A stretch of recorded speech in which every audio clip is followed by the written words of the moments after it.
să învie.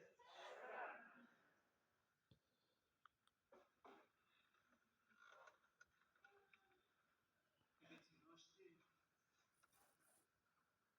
ne aflăm în Duminica de după botezul Mântuitorului Iisus Hristos. Suntem la început de an, iată, au trecut 12 zile din anul Mântuirii 2025. Unii dintre noi am făcut făgăduințe lui Dumnezeu în noaptea dintre ani. Ne-am făcut făgăduințe unii altora și promisiuni. Ne-am rugat la miezul nopții și am cerut milostivirea lui Dumnezeu să vină peste familiile noastre, peste copiii noștri, peste cei dragi ai noștri, să-i păstreze întregi și sănătoși, mai ales la minte și la trup.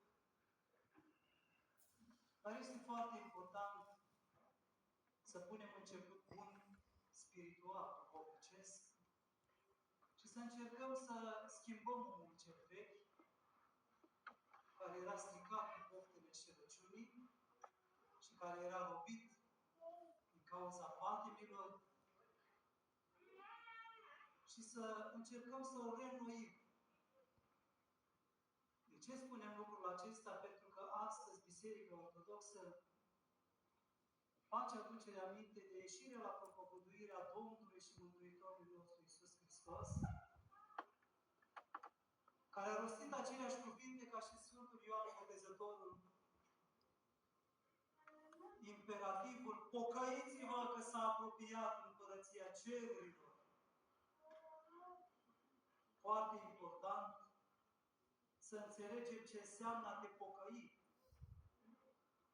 Și de ce? Pentru prima oară în poporul evreu se auzeau aceste cuvinte, că trebuie să se pocăiască poporul.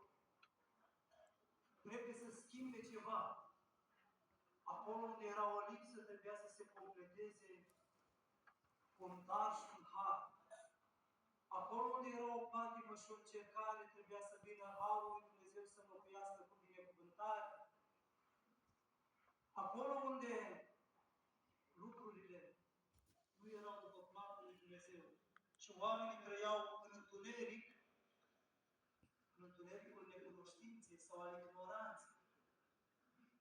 Pentru că ei până atunci trăiau după legea mozaică, adică după legea lui Moise, care spunea ochi pentru ochi și dinte pentru dinte. Dacă îți greșea cineva, te duceai și făceai același rău. Dacă îți bătea cineva copilul, te duceai și băteai copilul. Dacă îți omora un animal din greșeală, te duceai și omorai animalul. Dacă îți jignea soția, te duceai și jigneai soția. Vă imaginați în ce întuneric, în ce bezna minții trăiau oamenii din vremurile acelea. Dacă din greșeală îți omora un copil, ai datea. Și noi trebuie să conștientizăm că dacă astăzi nu facem schimbarea în viața noastră și dacă nu schimbăm omul cel vechi, omul cel nou, care este după chipul lui Dumnezeu, și nu ne pocăim cum este porunca, în niciun chip nu vom vedea Împărăția lui Dumnezeu. De aceea Mântuitorul